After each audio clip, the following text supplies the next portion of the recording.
This GEEcast is brought to you by RMIT University Games Experimental Entertainment Lab, GLab, in Melbourne, Australia on the 19th of March 2013. My name is Bianca Valentine and I'm the GLab producer. I'm joined at the Design Hub today by Lauren Ferro, a GLab PhD candidate studying social media and gamefulness, and visiting anthropologist Professor Tom Boellstorff from the University of California. Have I gotten that right? Yes, it's Boellstorff. Boellstorff? Yes, but don't worry with that kind of name. It's Okay, good day. So, Tom is a leading thinker and author in the area of virtual worlds, which is an interesting space to look at in the meaning of humanity, given that technology is relatively new. Hi, Tom. Hi. Thank you, and Thank you. Thanks for coming in. So, tell me, as an outside person, not so, enamored with knowledge of virtual worlds, how do you start framing as an anthropologist the history of Second Life or virtual worlds when it's only been going for 10 years? Well, I was, as part of my own research and research that other people have done, it's always interesting to look at the history of technology, and virtual worlds have several different histories that go back to earlier computer games, all the way back to space war and computer games in the 1950s, and then there's a whole set of influences from Lord of the Rings and sort of the fantasy literature, that kind of stuff. So there are several trajectories of histories. There were also MUDs, multi-user domains, like Lambda Mu, that go back to the 1980s, early 1990s. So, as with any technology, some aspects of it are new, and then some aspects of it are building on previously existing technologies. And also, virtual worlds are very shaped by online games. I mean, most of the biggest and earliest ones were. So that's also an important history to them. Okay, and so when you're actually looking at that, are you pulling real history as well into that, or is it specifically you're looking at digital tech and the progress of that? I'm absolutely looking at all sides of it, physical world history, online history, because to me it's all real, like the way I look at it. So I don't even think about virtual and real. I think about virtual and what I call actual or physical, because it's all real. And part of that history is absolutely physical world history as well, of the invention of the telephone, and all of these kinds of things all feed into any new technology, and certainly including virtual worlds. And it's sometimes amazing to see how many things in virtual worlds can have a quite long history to them. Yep. Okay, great. So we have a guy in Netherlands. Yep. So GLab International, Alex Herman, who's studying film and also multimedia style relations, but he's really interested in game mechanics. He's got a question for you. In your experience, how can ethnographic methods change the industry? How can ethnographic methods change the industry, meaning the gaming industry? Yeah. Well, the gaming industry and sort of the tech industry in general has had a real interest in ethnography in the last 10, 15 years, and nowadays they hire a lot of ethnographers, and I think one of the reasons why that can be helpful is games are about technology and design, but at the end they're about people, and if people don't play them, then what's the point? And so, ethnographic methods are about looking at what people do in everyday life, and looking at the difference between what people say they do and what they actually do in everyday practice. Because the core of any ethnographic method is participant observation, that you're somehow getting involved in people's daily lives, watching what they're doing. Because if you do a survey or interview, you get some interesting data, but what people tell you may not always be what they're actually doing. And it's important to get both of those, and certainly in the case of game studies, that's been very helpful, and there have been a lot of game studies researchers doing really interesting work using ethnographic methods. Okay. I might hand over to Lauren, who's got a couple of questions for you. All right. Well, as part of my research, I'm looking into Nick Yee, and who's a social scientist in the area of the way people behave and interact on online games, and he discusses what's called the Proteus effect, and it's where users' behavior, like the online behavior, reflects the imagery of their avatar. So my question for you is that with the option, like the amount of customization that you can do with avatars in Second Life, it's very extensive. Do you think that this level of customization, if it was always available in games, it would make people feel more personally connected with the experience?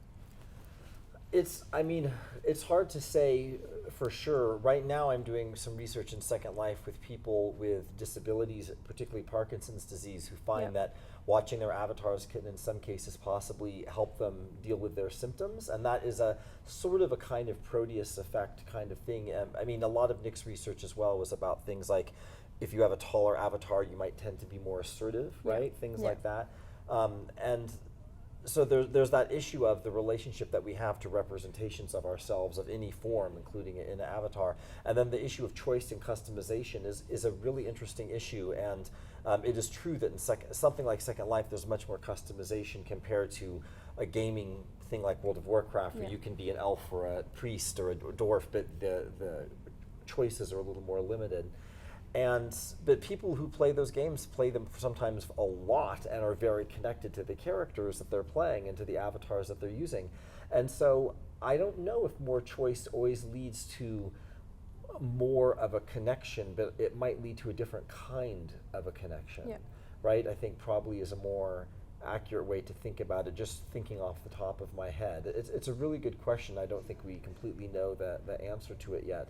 But sometimes choice can be overwhelming, and sometimes people like not having to choose every single thing about any aspect of their online experience. And that, for instance, has been one secret of the success of Facebook, that it's blue, and there's certain aspects of it you cannot change, even though it's completely customizable with your content and your friends and your pictures and whatever it is that you put on, and you can move a few things around, but it's actually fairly limited in terms of what you can do, and there's a kind of forced standardization even compared to things like MySpace, and that has been very effective for Facebook to have incredible choice on some level in terms of the content, but fairly restricted choice on another level in terms of the layout and the format. So it's an interesting issue, that interplay of choice and design. Yeah. So you would say it become a very relative thing to the individual user? I mean, it can become relative to the individual user, but also probably relative to the cultural context. And that can mean different parts of the world, different cultures like the US or Australia or China, but also the culture in the sense of, for instance, a lot of children's games don't have as much customization as adult games to protect them, but also because of the way that kids like to hack things or play with things in some ways, but not others. So I think it's not just individual, I think it's also about sort of patterns, cultural patterns, or way that people think or interact with these things. But I really don't know for sure. I mean, it's just an area that I don't know so well, but also is still so emergent. I don't think we can have sort of really strong conclusions about it yet. I think it's a really interesting and exciting area to research, right, as you're doing. All right, well, moving on, similar lines again. So I guess we touched on virtual environments. They're a lot more experimental than, I guess, game environments. Do you think that allowing users to develop and define their avatars rather than embodying pre-existing ones, so it goes back into thing, do you think that would allow people to behave in a different way, or would it still come back to that experience? Well, I don't know, but there's interesting, I mean, it's very interesting to look at the amount of customization or alteration that these various things have, because some of the people who originally designed Second Life, one of them, Corey Andraka, who now is the Chief Technical Officer for Facebook, he talked about how, I think it was EverQuest, where it's an online game like World of Warcraft, but people could have a kind of home environment, and he recalls an article he wrote once, I'm pretty sure it's him, I could have that wrong, so forgive me if it is, but I think it's him. Some players, a player in one of his homes tried to make a piano by pushing together sort of objects that he could push together, even though the game wasn't designed to allow that. And it sort of gave the Second Life designer an inspiration. What if we just allow people to make a piano if they want to make a piano? So even in some of these online games that are fairly constricting, in some cases they'll allow for a lot of customization about the clothes or armor you wear, or sometimes they'll even have apartments that people can have. I mean, there's so much variation. And then online games or virtual worlds like Second Life, some of them are fairly constrictive. Some of them don't allow you to do as much. You can only use pre-existing objects. They don't allow for as much creativity. So there's a whole range of sort of a difference between user-generated content versus company or design-generated content, and then linked to that, relative amounts of choice, and you get different kinds of activity and behavior and social relation depending on how that spins out, and those are linked up to different business models and different social models. So you know, compare the Blizzard, the company that runs World of Warcraft, has who knows how many staff that have to come up with new monsters to kill, and they have to come up with new castles, and they have to design and do the layout and come up with textures that look like stone or all that kind of thing. Whereas in Second Life, over 99% of the content is user-created. So the company doesn't need to do that. People are actually making their own content. So that saves them a lot of trouble. It creates new problems. And so there are interesting ways that you have these different kinds of business models, and they have all kinds of ethical and political and cultural ramifications. So for instance, when YouTube was sold to Google, it was sold to Google for over $1 billion. In the late 2000s, but none of the people who created all those videos of cute kittens and this and that, or like what we're doing right now, none of those people got one penny, right? So the people who made YouTube got all that content, but when Google bought it for, I can't remember the number now, it was like $1 billion or something, right? All those people who made that content didn't get anything. So is that just, right? Or what's going on in terms of the political economy of these things and this issue of choice and versus having things designed for you? It's a really interesting area for sure. I was listening to a program recently actually about Android voice versus iPhone and the same kind of technology and the platforms being more freeware kind of based things with Android. So I think that discussion's starting to happen a bit more here in Australia as well. I'm sure it's global, but I noticed that it was on the airwaves and people were obviously a bit worried about, you know, how much information are they giving someone like YouTube and then having no say in where that, you know, content goes. Yeah. So. Well, and even for Apple, which traditionally was a company with very tight control over everything that they did, for that, you know, in some ways, the secret of the iPhone's success was the App Store, and they pioneered that whole notion of apps, where anyone could make an app, and they had to approve it, but anyone could make an app, and then you would get whatever 70% of the profits, right, from having it. Being sold, and that is another case where they sort of let go of control, allowed for some customization. So these issues of choice and control and customization between designers and users is a really interesting dynamic that cuts across virtual worlds, games, phones, so many of these things, and raises so many interesting issues. Yeah. Jumping back to what you said about the person with the avatar that might be taller, they might act more assertive. Have you ever, in your experience, found people actually using their online characters in offline modes? Like, is there, you know, what I'm thinking about is somebody that's not particularly confident, develops skills in their virtual world, and then they take them into their actual world? Absolutely. I mean, there are those cases of blowback, or I don't know what the right word would be, but a sort of, that absolutely can happen, and it's actually being used by psychologists, or even the US military uses it to treat post-traumatic stress disorder, or even during my original fieldwork in Second Life, I remember a case of someone I knew who had agoraphobia and was basically a shut-in living in their home, and came to me in Second Life one day and was just so excited because he said, for the first time in like 4 years, I went down to the grocery store by myself because I practiced in Second Life over and over again, leaving my Second Life house, and then I was able to be able to do that. Yeah, or I know cases of people who think they might be transgender. They were born a male, but they think maybe they're really a woman, and that the experience of having a female avatar in Second Life was a kind of key moment where they realized, wow, this feels more like real than my physical body is what feels, you know, virtual in a sense. And I realized before I do this expensive surgery, this actually is who I am. And so there are many ways in which you get influence in both directions. You know, Second Life has green grass and blue sky for a reason, right? Cultural assumptions are getting brought in from the physical world, even though you can just go like that and make the sky red, and some people do. The default ideas are being brought in. So, you know, ideas, social norms, ways of thinking and acting are going from what we already know into these online environments, but then it's going back in the other direction. And in the same way, in Indonesia, where I do research, there have been cases now of people going to protests in Jakarta holding up signs that look like a Facebook post, right? And so, you know, ideas not just about a virtual world, but about the online in general can feed back into the physical world, absolutely. So these things are moving back and forth all the time, and in both directions. And that is, once again, another interesting area for research that I and many other people obviously are interested in. Yeah. I think Lauren's got a question there.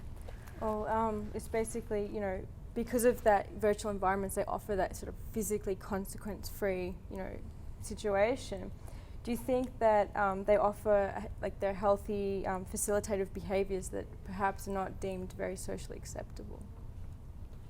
Is that in a healthy sense, or what do you mean exactly? Like, say, you know, with all this media about, you know, children doing like they're shooting people in games, and it's obviously that's not socially acceptable. Right. But video games or even some virtual worlds facilitate that. Do you think that that could potentially be a good thing, that allowing them to sort of experiment within a virtual world, as opposed to, I guess, taking that thought process and acting out on it in a physical world? Yeah, I mean, I'm not a psychologist, I'm an anthropologist, and this is an area of huge debate around so many different issues, and the classic example is video game violence, right? Which also links up to violence in movies and TV, and there's been some evidence that kids can be more aggressive after they watch a violent movie or television show, or after they play video games, but it's not clear that that's always the case, and it's also not clear in some cases, is that letting out something they would do otherwise, or is it giving them the idea? I mean, that's a whole area that is, a very interesting, important area, but not something that I'm expert on myself. In general, these online environments can be places to try things that you would never do in the physical world, for good or for bad or for all kinds of reasons, and sometimes they're used for things that have a lot of continuity as well. So like what I'm more familiar with is cases where you might have someone who's a housewife somewhere who always wanted to go to a design school and loves fashion but never got to do it, and they go into Second Life and they just, for the fun of it, try making clothes for avatars and find that people want to buy their clothes, and that they really have a knack for it, and they open up a shop and they're actually making $500 a month or $1,000 a month doing it. Not enough to live on in most cases, but they're actually making a little money, and people are loving their clothes and they're loving designing it, and they may not have even realized that was a possibility when they checked it out, and so it's something that they never were able to do, in a sense, that is actually sort of allowed them to express a side of themselves that they wouldn't have been able to do otherwise. Or I know people who even run like a dance club in Second Life, and they manage it and get the staff to be there, and we need a musician for Tuesday night, but they enjoy that. They're actually enjoying running a business in a sense, but they can do that. I know a case of a disabled person with a disability who runs some Second Life real estate. Who can really, from what I understand from people who know this person, can really only move one finger. Severely disabled, paralyzed really, but by moving one finger can control a real estate empire and buy and sell land and type and text and chat with people, and that's enabling something they could never do otherwise. And often in the media, what we hear about are the negative things, like the violence, not the sort of potentially good things as well. And if there's one thing we learn from looking at the history of technology, like that history question you asked, is that technology is always neutral, not neutral in the sense that it can be used for good or bad. There's nothing, you can use a car to run someone over or to drive them to the hospital, You can use the telephone, movies, radio, and when these new technologies appear, often people want to either try and sell them and say they're these wonderful things that will make the world better, or people will get these very negative things about it's going to ruin everything and no one will go outside anymore to the park because of television or whatever it is. And the truth always seems to be, it really depends on what we do with it. And to me, one of the important reasons to study these things is to think about how can we use them in ways that are positive and effective, because it's really up to us. The technology is not going to save it for us either way, good or bad. It's not going to give us that answer, because that answer is going to come from what we do with the technology, right? We're actually producing, we have the license for Games for Change Australia and New Zealand here. I'm not sure if you're familiar with it in America, but we ran the first one last year, and this year's theme is health and wellness. So we're definitely looking at areas in virtual communities and online that could be represented in that space. Is there anything that you can think of off the top of your head that specifically address health and wellness? Like I love your example with the disability. It's just empowering people to actually live a life that they want to, like they're going into this new sphere simply because they're enabled. Right. So are there anybody? Well, that whole e-health domain is just massive, and there's so much, and right now working with people with disabilities, there's a range of things that can happen with that. Like with sort of mobile applications, there's all this stuff about tracking how many steps you're walking each day, or take a picture of your food and see how many calories it is and all that. And then with virtual worlds, what we see is It can be really useful for education and fundraising. So like right now in Second Life, there's a big thing for Down syndrome that's going on. There's a cancer awareness walk that happens every year that raises a lot of money, but also can be a way to sort of do education, and also because a lot of people with certain kinds of diseases or disabilities have trouble with mobility, they can meet in Second Life for support and that kind of thing.